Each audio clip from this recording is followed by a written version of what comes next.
안녕하세요.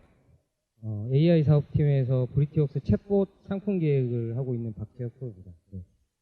그 앞에서 좀 아재 글을 좀 많이 섞으셔가지고 전혀 반응이 없으셨던 것 같은데, 일단 최고의 강사는 아니고요.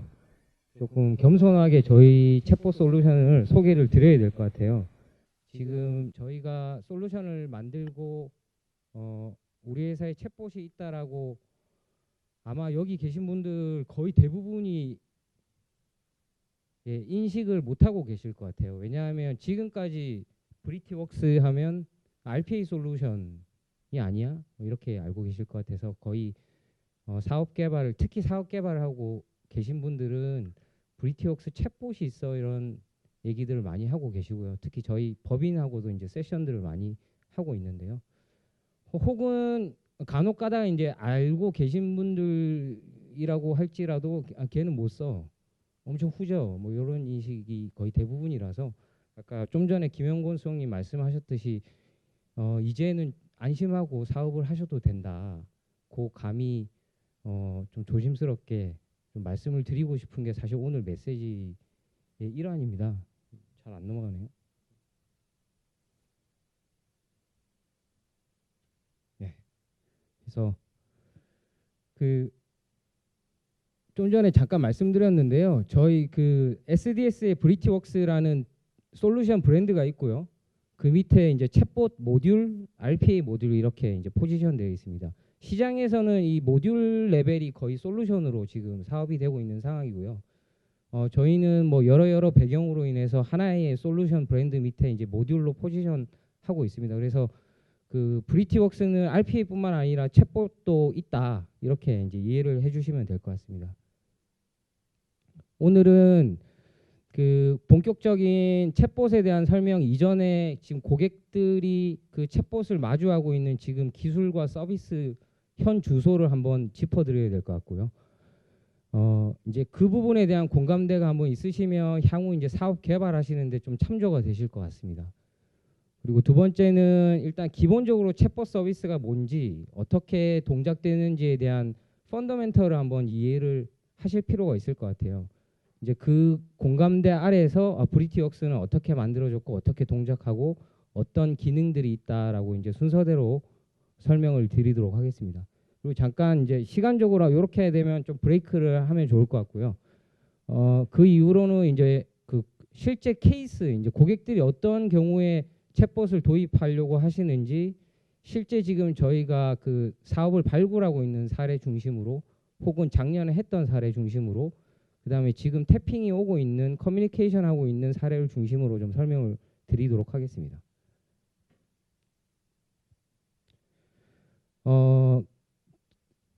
지금 챗봇 하면 지금 고객하고 이제 사업 개발에 저희 상품 기획 인력들도 많이 이제 투입돼서 실제 사업 개발을 하고 있는데요. 닥치는 문제 중에 가장 첫 번째 난관이 뭐냐면, 아니 AI 솔루션인데 알아서 다 해주는 게 AI 솔루션 아니야? 이렇게들 기대를 많이 하고 계십니다. 궁극적으로 기술이 이제 향후에는 그런 수준까지 언젠가는 발전할 거라고 저희도 당연히 기대하는데, 현재는 어쨌든 지금 왼쪽에 보고 계신 4분면이 보이시는데요. 지금 챗봇이 보통 응대하고 있는 태스크는 아주 특정하게 정해진 주제에 미리 만들어 놓은 의도를 처리하는 부분에 챗봇이 포커스드 하고 있습니다. 왼쪽에 요 그래프는 사실 한 2년 전, 2, 3년 전쯤에 이제 챗봇 라이프라는 블로그 사이트에서 굉장히 유명하게 포스팅됐던 내용인데, 아직까지도 지금 챗봇 서비스의 캐퍼빌리티는 여기에 멈춰 있는 것은 사실입니다. 지금 기술들이 조금씩 발전하면서 이제 응대할 수 있는 부분이 NLG와 같은 역량들이, 기술 역량들이 늘어나면서 여기에 이제 머물러 있는 챗봇의 역량이 오른쪽으로 조금씩 이동을 하려고는 하고 있지만, 아직도 이렇게 사람처럼 내가 개떡같이 말해도 철떡같이 알아듣는 챗봇은 아직 시장에 출현하고 있지는 않습니다. 그래서 이제 가트너가 작년에 발표한 하이프 사이클이 오른쪽에 보이시는데요. 이 컨버세이셔널 AI와 관련된 기술 요소들이 모두 지금 환멸기, 그러니까 3단계 환멸기에 지금 포지션되어 가고 있습니다. 그래서 챗봇 하면 알아서 다 해주겠지 했던 게 기존의 기대가 거의 피크에 쳤던 게 아마 작년쯤이었던 것 같고요. 실제 프로젝트에 도입하시면서 이것도 해야 되고 저것도 해야 되고 다 사람이 다 만들어주는데 이게 무슨 AI야 하면서 지금 시장에서 거품이 빠지는 시점인 것 같습니다. 그래서 기술이 어쨌든 사업적으로 혹은 유스 케이스를 중심으로 잘 자리를 잡지 않으면 이 플라토 결국 시장에서 비즈니스를 만들어내는 데는 아직까지 시간은 좀 필요한 상황입니다.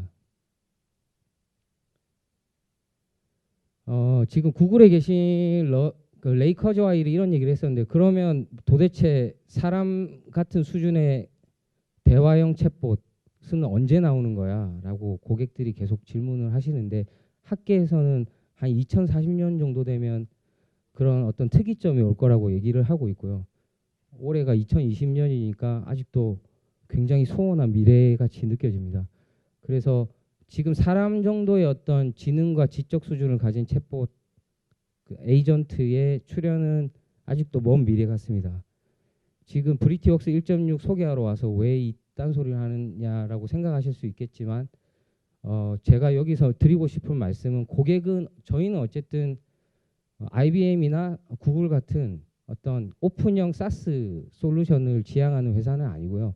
기업 고객한테 어떤 프로젝트를 발굴하고 그 사람들의 어떤 ROI를 달성해 줘야 되는 태스크가 있기 때문에 명확하고 굉장히 세부적인 유스 케이스에 챗봇을 도입해야 된다라는 그런 필요성이 있다.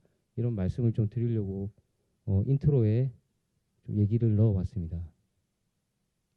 본격적으로 챗봇 서비스에 대해서 좀 설명을 드리겠습니다.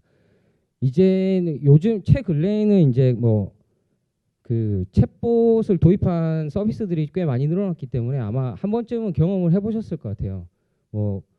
카카오 친구나 여러 다른 메신저 채널을 통해서 이런 시나리오들을 한 번씩은 경험을 해보셨을 것 같은데요. 메신저를 키면 챗봇한테 물어보세요 라는 어떤 봇 에이전트가 보이실 거고 걔를 키면 지금 여행봇이라고 제가 데모를 한번 덤프로 올려봤는데요.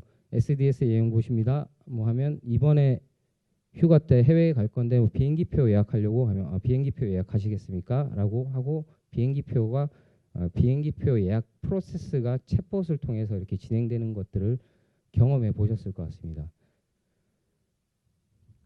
그래서 브리티웍스라는 컨버세이셔널 AI 솔루션은 지금 그 메신저 창에서 엔드 유저가 썼을 때 이렇게 보이셨던 이 챗봇 에이전트 얘를 만들어주는 툴이다 이렇게 이해를 하시면 될 것 같습니다. 그래서 또 많은 질문 중에 하나가 그럼 메신저까지 솔루션 범위 안에 있어요? 이런 질문들 많이 하시는데 일단 그 챗봇 솔루션 안에 메신저가 포함되지는 않고요. 당연히 채널로서 메신저를 활용하는 게 대세이기 때문에 메신저랑 긴밀하게 이렇게 바인딩 되어 있는 건 맞습니다. 바인딩이 뭐냐? 즉 그 해당 메신저가 표현해 줄 수 있는 규격을 챗봇이 받아들여서 그 규격 내에서 뭔가 컨텐츠를 만들고 그 다음에 프로세스를 진행하게끔 그렇게 이제 솔루션은 만들어져 있습니다. 그래서 저 빨간색 동그라미 쳐놓은 젤을 만드는 과정이 통상 한 4단계 정도를 거치는데 저희가 그것을 이제 큐레이션이라고 보통 부릅니다. 그래서 앞서 말씀드렸듯이 그 특정한 주제를 정하는 부분을 제일 처음 고객은 하게 되고요. 통상 이런 것 같아요. 그러니까 기존에 컨택 센터에서 진행하고 있던 사람이 대응하던 모든 일을 챗봇으로 대응할 거야. 이런 식으로 이미 존재하고 있는 주제 영역을 챗봇으로 구현하려고 하는 고객 같은 경우에는 이미 주제가 정해져 있겠죠. 그리고 이제 아니면 내가 뭘 해야 될지 모르겠는데 하여튼 우리 회사 CIO가 AI라는 슬로건으로 챗봇을 하나 도입하래, 돈을 쓰래, 마케팅을 해야 된대 라고 하면 아마 주제 발굴 영역부터 들어가야 될 것 같습니다. 그래서 이제 주제가 정해질 경우 그 이후에 이제 이 챗봇은 뭘 하는 거야 라는 큼지막한 스토리라인이 정해졌기 때문에 구체적으로 어떤 일을 할 수 있어 라는 태스크를 정하게 됩니다. 근데 통상 지금 챗봇이 그 수행하는 태스크는 크게 2가지 종류가 있는 것 같습니다. 좀 전에 이제 왼쪽에 AC로 보여드렸던 프로세스형 태스크를 수행하는 부분, 즉 비행기표 예약을 통상적인 웹 서비스 기존의 레거시 시스템에서 진행하던 그 예약이라는 뭐 좀 이따 뭐 결제까지 이어지는 그런 프로세스를 챗봇이라는 이 메신저 인터페이스에서 진행하는 과업 태스크가 이제 하나가 있을 것 같고요. 두 번째는 굳이 프로세스 진행은 아니지만 챗봇에게 어떤 지식을 물어보면 지식을 대답하는 통상 웹 서비스에는 이제 FAQ에 해당할 것 같은데요. 이제 그 크게 한 두 가지 카테고리 종류로 태스크가 정해지는 것 같습니다. 그러면 이제 이건 결론적인 이야기고 얘를 어떻게 해? 통상은 이제 데이터를 이제 끌어모아서 분석을 해야겠죠. 그래서 컨택 센터 같은 경우에는 통상 이제 녹취록이라는 것들을 많이 가지고 계신 것 같아요.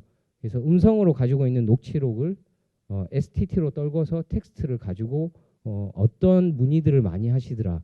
이 문의는 프로세스를 진행해서 해결해야 돼. 이 문의는 정보를 제공해서 답변을 해야 돼. 라는 주제 정의 및 분석 단계를 첫 번째 거치게 됩니다. 그렇게 해서 이제 주제가 만들어지고 분석이 되면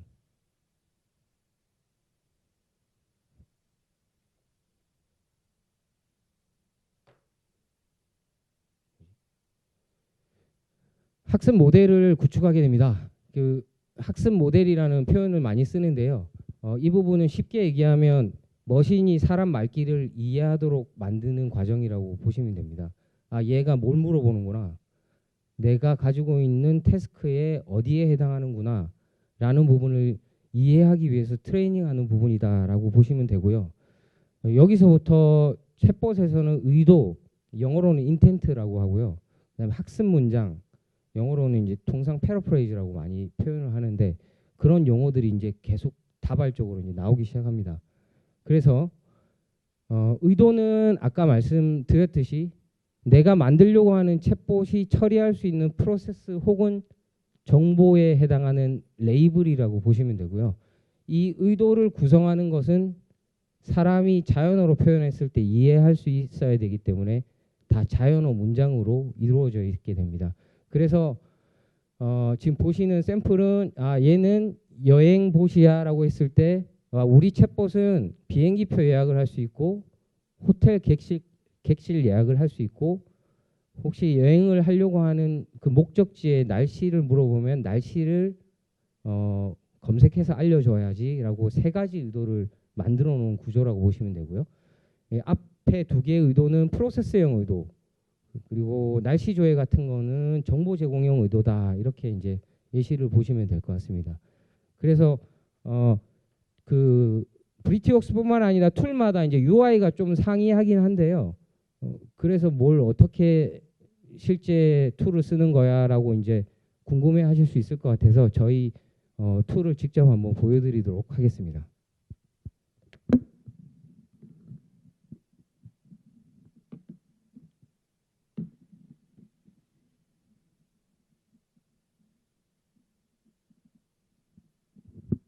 네, 지금 이제 보고 계신 화면이 저희 브리티웍스 챗봇 솔루션의 화면에 해당되고요. 웹으로 지금 서비스를 하고 있습니다. 로그인을 하게 되죠.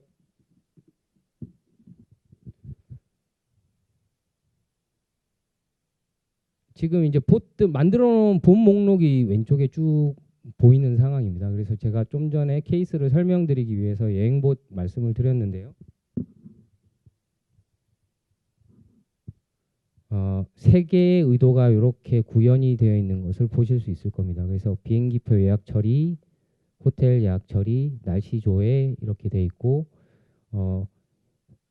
엔드 유저가 뭐라고 물어봤을 때 비행기표 예약 처리의 프로세스로 이해하면 되는지에 대한 이제 학습 문장이 이렇게 자연어 표현으로 들어가 있는 걸 볼 수 있으실 겁니다. 그래서 이렇게 구성되어 있는 이 세트를 학습 모델이다 라고 이해를 하시면 됩니다.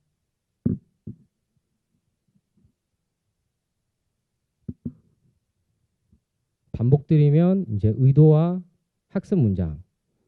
의도는 사실 레이블일 뿐이고요. 실제 데이터 값을 가지고 있는 가치 있는 밸류 있는 데이터 값들은 학습 문장이다. 자연어 표현으로 된 이렇게 보시면 됩니다. 그래서 간단한 이런 봇들은 이렇게 의도를 만들어 놓고 학습 문장을 추가하고 여기 학습하기라는 버튼이 보이실 텐데요.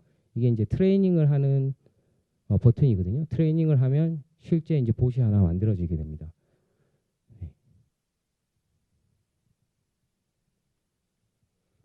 UI적인 차이가 있지 다른 툴들도 다 똑같다 이렇게 보시면 될 것 같습니다.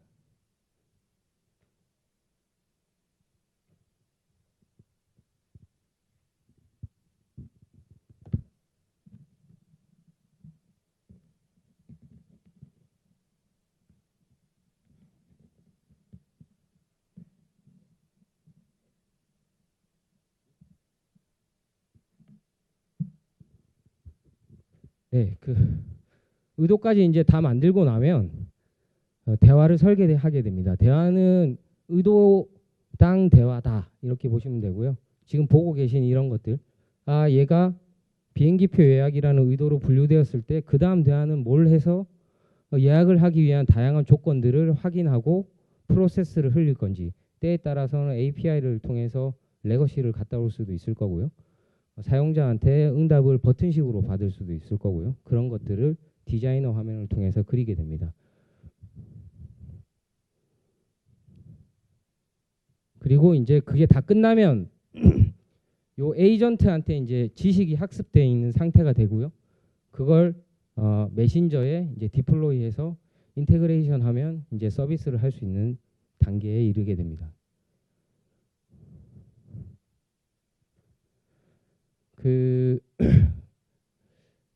이제 결국 에이전트를 만든다는 거는 얘한테 지식을 넣어줘가지고 학습을 시키는 과정을 좀 전에 말씀을 드렸는데요.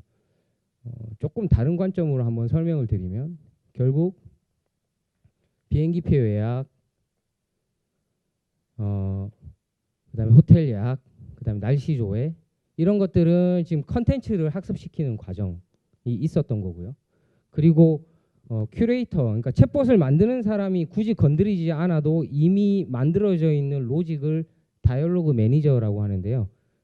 실제 발화가 들어왔을 때 얘를 어떻게 처리하겠다라는 핸들링을 하는 부분이 아키텍처상 존재하게 됩니다. 이렇게 해서 하나의 뇌가 만들어진다라고 이해하시면 될 것 같습니다. 그래서 얘네들은 이제 만들 때 아까 좀 전에 화면을 보셨겠지만 사용자가 만들어주는 UI 화면이 있어야 되기 때문에 그 부분이 이제 다이얼로그 디자이너라고 해서 외부로 저희가 서비스를 하고 있고요.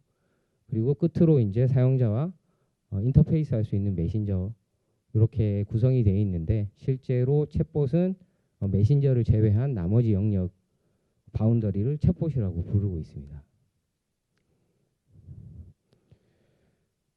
고객들이 지금 보시면 말귀를 이해하는데 온전히 NLU 서비스가 적용되고 기술이 활용된다 이렇게 이해를 하시면 되거든요. 그래서 질문 중에 이제 자연어 처리를 NLU 하는데 뭘 어떻게 하는 거야라는 질문이 많이 오세요. 그래서 그 부분을 너무 좀 어려운 부분이기 때문에 개념적인 설명만 간단하게 드리도록 하겠습니다. 일단 아까 그 한 의도를 구성했던 그 자연어 표현들, 학습 문장들, 그런 자연어 표현들이 이렇게 들어오게 되면 NLU한테 처음으로 이제 통상 다들 전처리 과정을 거치게 됩니다. 전처리는 뭐 띄어쓰기 보정, 오탈자 보정 같은 단순한 프로세싱에 해당하고요. 이제 걔가 전처리가 끝나게 되면 얘를 형태소 분석을 하게 됩니다. 그래서 형태소 분석을 하는 이유는 이 문장에서 가장 대표적인 표현이 뭔지 그걸 피처라고 하는데 그 피처를 뽑아내기 위한 전처리 단계다라고 보시면 됩니다. 그래서 한국어 같은 경우에 특히 형태소 분석이 중요한데요. 한국어 같은 종류를 알타이어계, 그러니까 조사가 붙어서 의미가 변화하는 교차어라고 이제 표현을 하는데 영어 같은 경우는 한번 생각해 보시면 이제 조사라는 개념이 없기 때문에 띄어쓰기도 또 잘 지키죠, 통상. 그래서 스페이싱만 잘 활용해도 피처라는 게 잘 떨어지는데 우리나라 말은 그렇지 않습니다. 조사가 막 명사 끝에 붙을 수 있는 조사가 다양하고 그런 의미가 또 바뀌게 되고 그리고 띄어쓰기도 잘 안 지키시죠. 사람마다 띄어쓰는 패턴들이 또 다 다르고 그래서 형태소 분석이 굉장히 중요하다. 형태소 분석까지 해서 이제 잘게 자르고 나면 이게 전체 구문을 한번 분석하고 다른 문장들과의 이해관계를 분석하는 그런 과정들을 일련의 과정들을 거쳐서 하나의 대화 모델 혹은 학습 모델이라고 표현하는 것들이 이렇게 하나 똥 하고 생기게 됩니다. 그 이외에 저희가 뭐 사용자 사전, 그 다음에 이제 기본적인 문법 처리, 그 다음에 각종 지식, 레거시 DB들이 이렇게 연계돼서 얘네들을 하나의 파이프라인이라고 부르고 있는데요. 이 파이프라인의 프로세싱에 영향을 주게 됩니다. 사전 같은 경우에는 동의어 처리에 주로 활용을 하고요. A라는 단어랑 B라는 단어랑 같은 말이야. 예를 들어 뭐 SDS나 한글로 SDS나 스드스나 다 같은 말이야. 뭐 그런 처리를 하는 걸 사전이라고 보시면 됩니다. 그래서 좀 전에 말씀드린 부분을 좀 간소화하면 이게 이제 각 솔루션별 NLU 알고리즘 구현에 따라서 파이프라인들은 다 다양합니다. 근데 이제 그거는 뭐 대웹이겠죠. 그래서 공개를 안 하겠지만 결국 그 토크나이저 이제 가짜 특징을 뽑아낼 수 있는 가장 세부적인 단위로 잘게 쪼개고 엔티티라는 거를 추출하게 됩니다. 이 부분 조금 이따 설명드리겠습니다. 너무 많이 지금 나오고 있어서. 그리고 피처라는 거를 뽑아내는 과정을 통해서 하나의 모델을 만들고요. 트레이닝 할 때, 아까 학습하기 할 때, 그리고 나중에 메신저에서 서비스하는 단에서 실제 사람들이 하는 자연어 발화가 들어오면 거의 유사한 파이프라인 과정을 통해서 모델하고 프로세싱이 일어나서 아 얘가 무슨 의도를 지금 물어보고 있구나라는 부분을 이해하게 됩니다.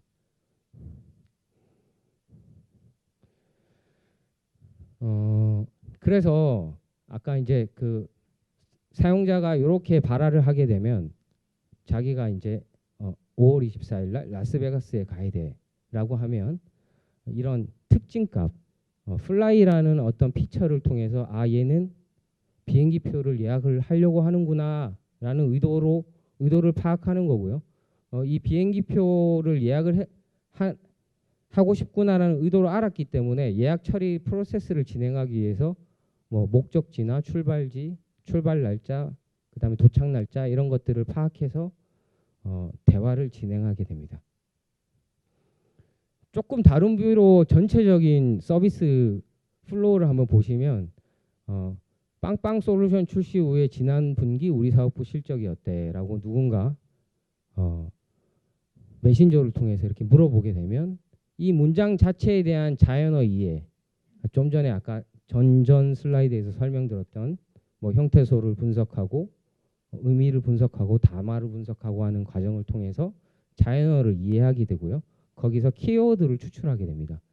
그리고 이제 전장표에서 짧게 설명드렸던 아 얘가 뭘 물어보는구나 라는 의도를 파악하게 되고요. 그러면 이제 의도를 파악하고 필요한 키워드를 다 뽑아냈기 때문에 이제 대화를 흘리기 위해서 정보를 제공하기 위해서 연계되어 있는 레거시와 왔다 갔다 하면서 파라미터를 수집해서 언제 빵빵 솔루션 1분기 매출은 3,600원입니다 라는 방식으로 응답을 하게 되는 플로우를 가지고 있습니다. 이제 브리티웍스로 좀 들어가서 설명을 드리도록 하겠습니다. 중간중간에 궁금하실 거 있으시면 질문 부탁드리겠습니다. 벌써 조금씩 숙면을 취하고 계신 분들이 보여서 네. 혹시 이제 이거 말고 뭐 더 자세한 기술적인 혹시 이미 챗봇에 대해서 알고 있는 상황이기 때문에 궁금한 게 있으시면 또 여쭤보셔도 무방하니까요. 네. 지금 보고 계신 화면은 저희 브리티웍스의 로지컬 아키텍처에 해당합니다. 아까 잠깐 설명드렸었는데요. 그 뇌의 화면에서 좌뇌에 해당했던 다이얼로그 매니저가 여기 있고요. 그리고 우뇌에 해당했던 NLU 부분, 그리고 이제 레거시랑 연동하는 API 쪽, 그리고 메신저 연동하는 부분, 그리고 이 모든 애들을 이제 화면에서 만들어주는 챗봇 매니저. 저희는 다이얼로그 디자이너라고 하지 않고 챗봇 매니저라고 하고 있는데요. 이제 이렇게 구성되어 있다라고 보시면 됩니다. 그래서 메신저에서 누군가 말을 걸면 DM이 이제 대화가 시작되는구나라고 하고 그 자연어 문장을 NLU로 던져서 의도를 파악하고 뭐 필요한 거 뽑아내고 필요하면 레거시 왔다 갔다 하고 뭐 이런 플로우를 가진다라고 보시면 될 것 같습니다.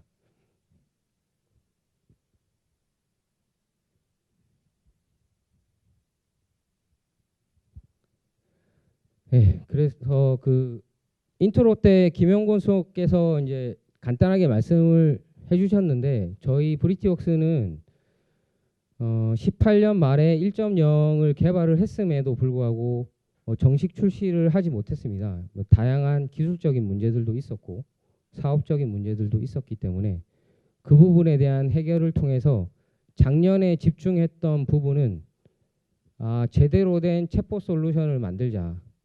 그래서 글로벌의 다른 챗봇 솔루션이 가지고 있는 기능뿐만 아니라 일단 안정적으로 기본적으로 챗봇이 서비스할 수 있는 수준까지는 올려놔야겠다라는 게 작년의 목표였습니다. 그래서 2번의 출시 과정을 거쳤고요.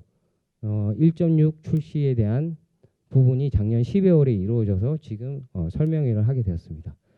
올해는 기본기를 갖춘 브리티웍스를 작년에 만든 부분이 있었다면 AI 기능 기술을 통해서 고도화하는 부분을 숙제로 솔루션을 개발할 계획입니다. 예를 들어서 좀 전에 보셨는데 챗봇의 주제를 정하고 태스크를 설정하고 학습 문장을 넣고 하는 과정들이 실제로 챗봇을 한번 만들게 되면 굉장히 험난하고 어려운 과정이 됩니다. 그래서 그런 부분을 AI 기반 기술을 좀 더 활용해서 아까 큐레이터가 그냥 그 어널리틱스 분석을 통해서 했던 부분들을 툴에서 지원을 하려고 하는 부분은 올해 이제 업그레이드를 좀 해야 되고요. 그리고 이렇게 정보를 제공하는 부분은 고객들은 이런 유스 케이스가 되게 많은 것 같습니다. 정보 자체는 기존에 이미 존재하고 있는 경우가 많기 때문에 예를 들어 FAQ 로그나 매뉴얼 같은 그런 DB들은 이미 쌓아놓은 게 있는데 내가 왜 또 의도를 만들어야 되고 학습 문장을 만들어야 돼 라는 페인 포인트가 있기 때문에 그 DB로부터 바로 응답을 하는 그런 서비스 QAG라고 제일 위에 적혀 있는데요. 조금 이따가 데모로 간단하게 또 보여드리겠습니다. 그 부분을 올해 준비를 할 겁니다. 그리고 이미 이제 브리티웍스 하면 유명한 그 RPA랑 연동을 특화하는 부분을 조금 더 개발할 계획입니다. 저희 챗봇 솔루션에도 챗봇 입장에서는 RPA는 결국 아까 보셨던 챗봇은 뇌라고 하면 RPA는 손과 발의 역할을 하게 되는데 챗봇 입장에서 RPA는 이제 API에 해당할 것입니다. 그래서 API를 좀 더 쉽게 불러오고 사용할 수 있는 부분에 대한 고도화 부분 그리고 이제 컨택 센터에서 이제 챗 베이스 챗봇 말고 이제 음성향 보이스 봇과 관련된 기능들 뭐 그런 부분들을 통합적으로 준비를 할 계획입니다.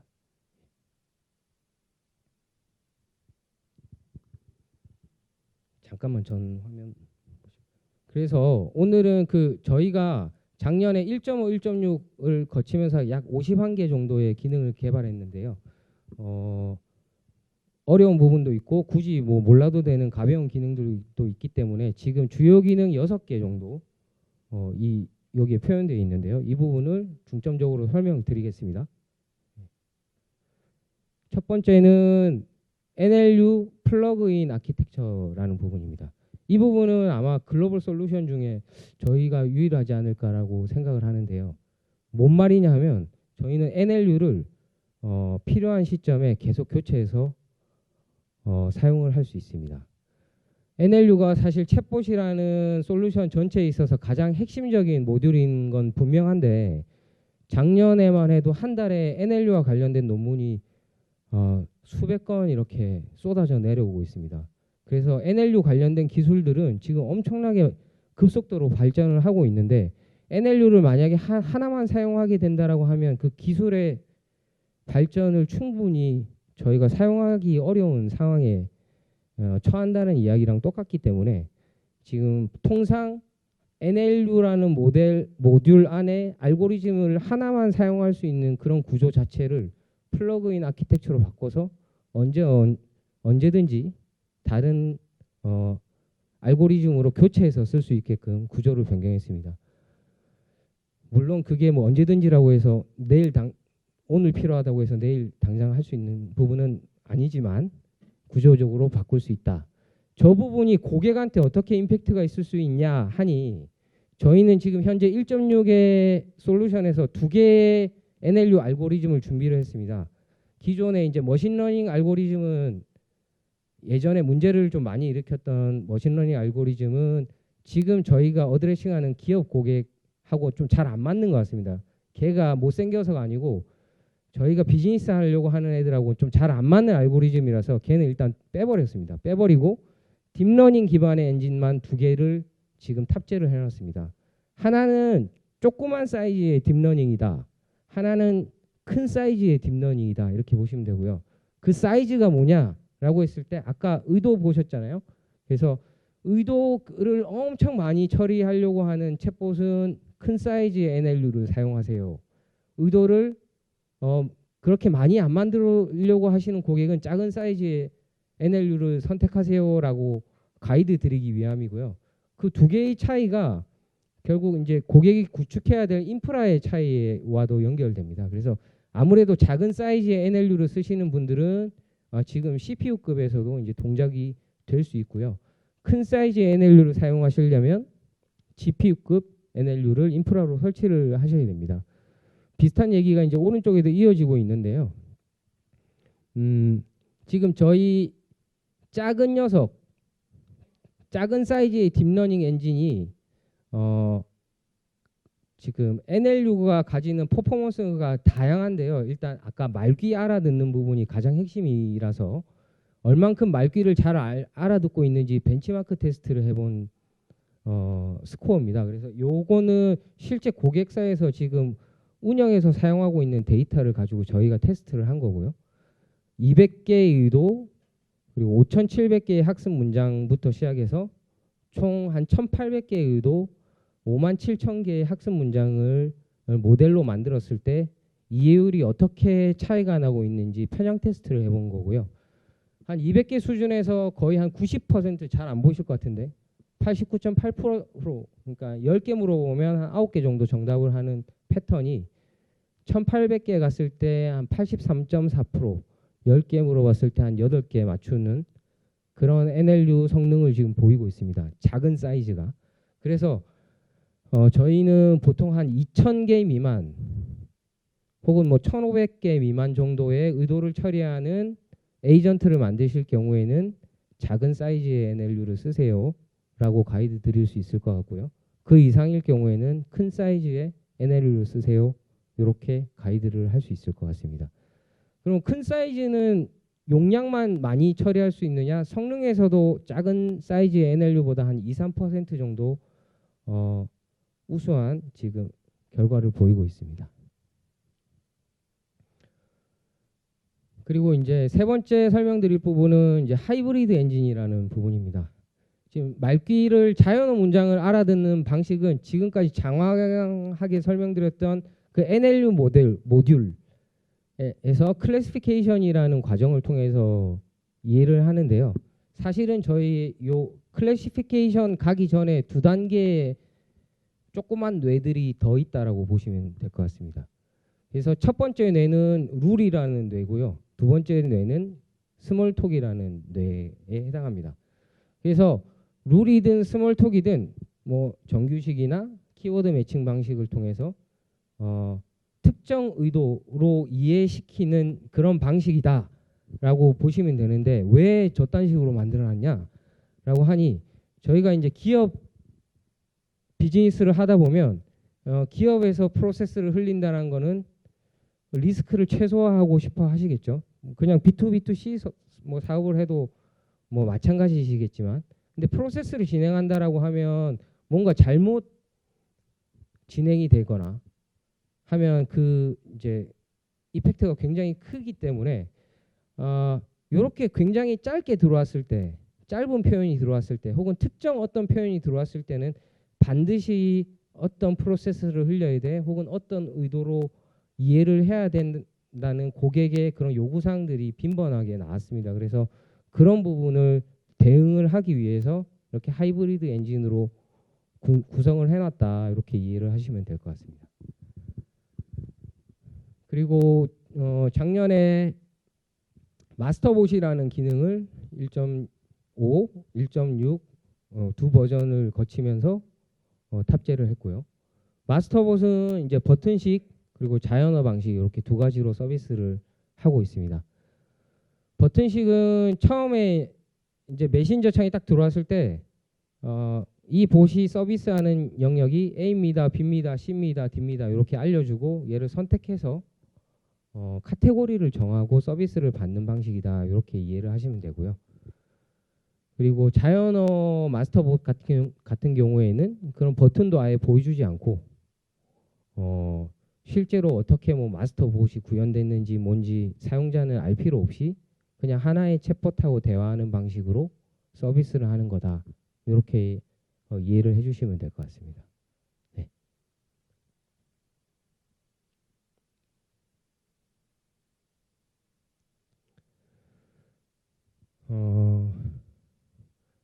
모델 평가하는 부분입니다.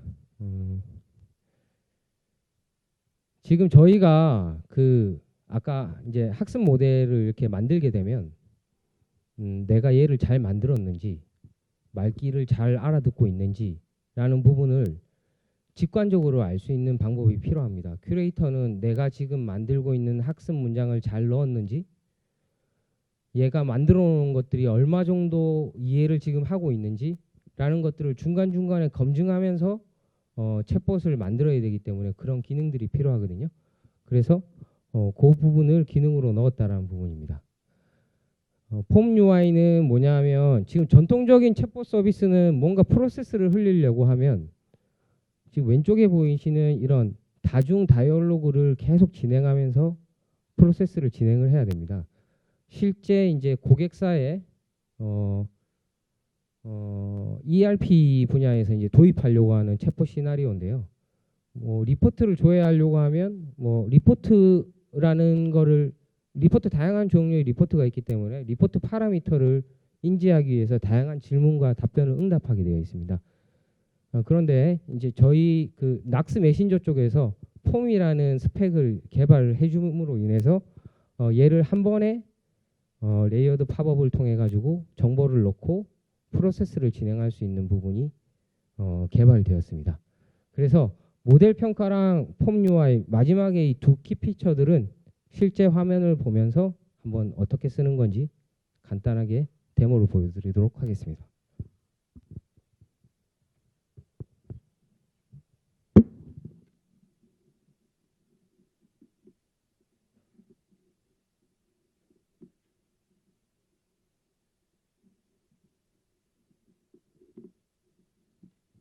먼저 이제 모델 평가 부분 한번 보시겠습니다.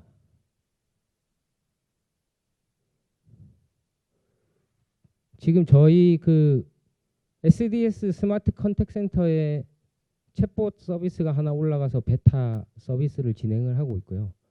여기에 실제로 개발계에서 사용했던 모델들을 한번 가져와서 지금 저희 데모 봇으로 이렇게 한번 올려봤습니다. 그래서 아까 좀 전에 보셨던 의도라는 것들이 막 보이실 거고요. 그리고 그 의도별로 이제 학습 문장들, 자연어 표현들이 이렇게 업로드 되어 있는 것을 보실 수 있을 겁니다. 그래서 얘를 죄송합니다.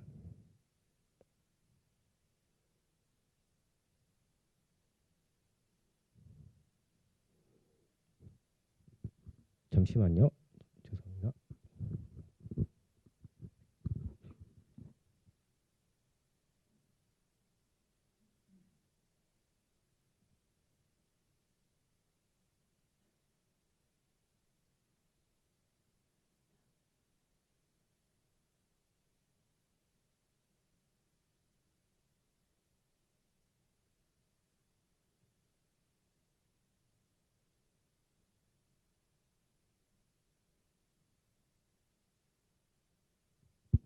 네.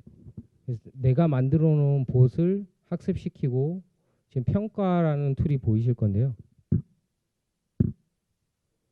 평가라는 툴에 들어가서 양식이 정해져 있습니다. 해당 양식에 의해서 테스트 문장을 놓고 돌리게 되면 얘가 어느 정도 정답률을 가지고 있다. 오답을 어느 정도 하고 있다.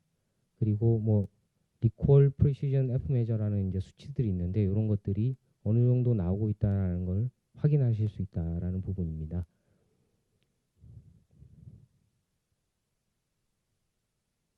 죄송합니다.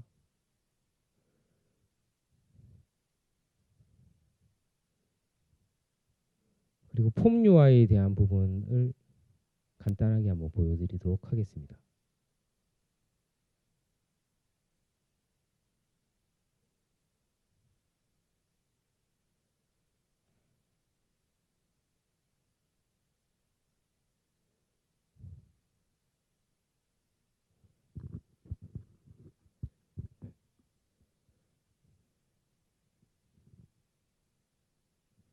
지금 ERP 업무 중에 그 ERP에 만들어 놓은 모델을 다른 플랜트 혹은 다른 속성 정보로 이관하는 프로세스가 고객사에 있었는데요.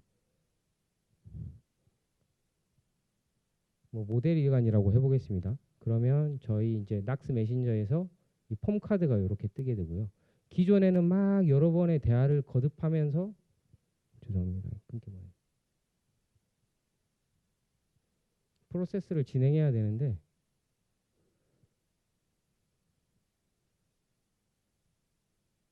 보시는 바와 같이 이제 입력이라는 레이어드 팝업을 통해서 여기에서 주어진 내용들을 입력하고 신청하게 되면 내가 입력했던 내용을 확인하고 프로세스를 진행시킬 수 있는 이런 방식의 프로세스 진행을 저희 브리티웍스 챗봇과 낙스 메신저에서 서포팅할 수 있다라는 부분을 데모로 간단하게 보여드렸습니다. 그래서 이 부분은 실제 이제 고객께서 실제 이제 저희 기업 내 프로세스 얘가 이제 ERP 케이스긴 한데 ERP 이외에 여러 가지 프로세스 흘리는 조건에서 파라미터를 수집하고 그 다음에 프로세스를 흘린다라는 기본 배경들은 공통적이기 때문에 좀 고객께서 많이 좋아하는 그런 기능인 것 같습니다. 네. 이까지 설명을 드리고 잠깐 브레이크를 하려고 하는데 혹시 궁금하신 부분 있으시면 좀 질문을 해주시면 좋을 것 같아요. 네.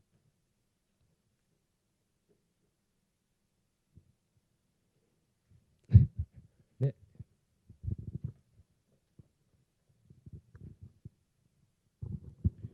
예, 마지막에 그 설명해 주신 부분 관련돼서 좀 질문을 드리려고 하는데요. 네. 그 고객이 어떤 그 인풋 값을 넣어서 실제 ERP하고 어떤 그 연동을 하게 되는지에 대한 부분 실제적으로 제가 사례를 들어주신 것 같긴 한데 네네네. 딱 와닿지는 않거든요. 그래서 한번 구체적으로 얘기를 해주시면 예, 이해가 쉬울 것 같습니다. 좀 전에 그 시연드린 내용에 대해서는 이제 뒷부분에 그 적용 사례에서도 조금 상세하게 설명을 드리려고 했는데 말씀을 주셨으니까 그 부분을 먼저 말씀을 좀 드릴까요?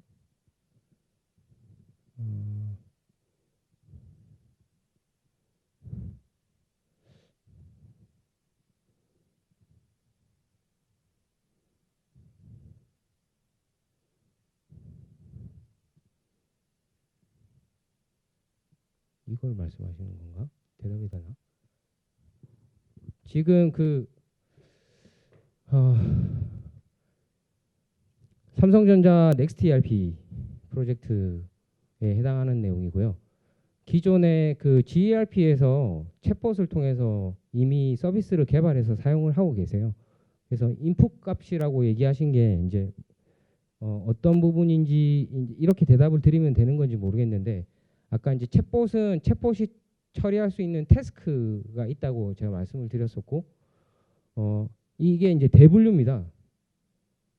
이게 서브젝트라고 보시면 되죠. 부품과 관련된 것, 설비와 관련된 것, 그다음에 모델과 관련된 것, 기타 등등 여러 가지가 있는데 정보도 있고 이제 그 중에서 그 모델 이관이라는 상세 태스크가 있는 거고요.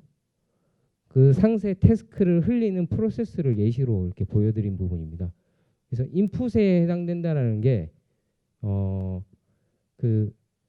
자, 모델 이관이라는 내가 모델 이관 하고 싶은데 뭐 모델 이관 하고 싶어. 뭐 ERP 넥스트 ERP에서 뭐 이미 만들어 놓은 모델을 뭐 다른 플랜트로 이관할래. 이런 자연어 문장 자체가 인풋이 되고요. 이런 문장들이 들어왔을 때 ERP에서 기존에 처리하는 프로세스 중에 모델 이관 프로세스를 진행해야겠구나라고 챗봇이 이해하고 해당 프로세스로 인텐트를 꽂아주는 그런 방식으로 프로세스가 연계된다라고 보시면 될 것 같습니다. 그러니까 네. ERP로 기존에 하고 있는 업무를 네, 자연어로 그냥 그 얘기를 하면 네, 뭐 메신저 창에다가 인풋을 하면 네, 그 업무 처리 명에 따라서 네, 프로세스가 진행된다고 보면 되는 거예요. 네, 맞습니다. 네. 그래서 이렇게 질문한 내용이 모델을 이관하려고 하는 프로세스를 진행시켜 달라는 거구나라고 이해하는데 NLU가 사용된다라고 보시면 될 것 같습니다. 네. 또 다른 질문 있으실까요? 설명이 너무 어려울 수도 있을 것 같습니다. 그래서 너무 어려우면 좀 너무 어렵다고 좀 얘기를 해주시면 더 쉽게 좀 해드릴 수 있도록 하겠습니다. 그러면 잠깐 지금 55분이니까 한 10분, 15분 정도 브레이크하고 3시 10분에 다시 시작하도록 하겠습니다.